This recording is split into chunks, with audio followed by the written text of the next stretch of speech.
Le 11 novembre 1918, le monde entier retient son souffle alors que les cloches sonnent la fin de l'une des guerres les plus dévastatrices de l'histoire. L'armistice a été signé à 5h15, dans un wagon de train en forêt de Compiègne. Ce document, qui somme le silence des armes à 11 heures précises, marque la fin des hostilités sur le front occidental et entame le difficile processus de paix. Pourtant, parmi la liesse générale, certaines poches de résistance refusent de se conformer immédiatement à ces nouvelles directives. Dans les tranchées boueuses, certains soldats ne reçoivent pas le message à temps ou ne veulent tout simplement pas y croire. Pour eux, l'armistice est une trahison, un abandon des idéaux pour lesquels tant ont sacrifié leur vie. L'un de ces groupes se trouve près de la ligne d'Indambur.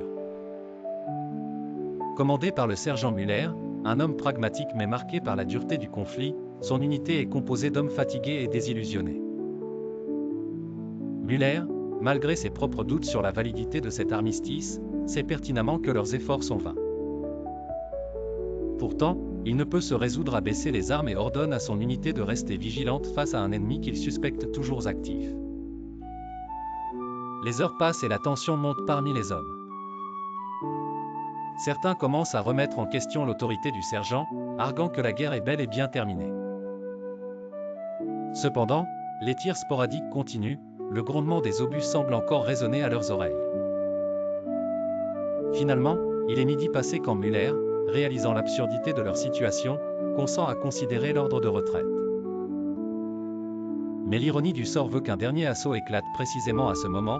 Plongés dans le chaos, Müller et ses hommes luttent non seulement pour leur survie mais aussi pour accepter que cette guerre sans conscience a pris fin. L'armistice n'a pas immédiatement été un gage de paix universelle. Il symbolise l'entêtement humain et le parcours douloureux de la réconciliation après les horreurs.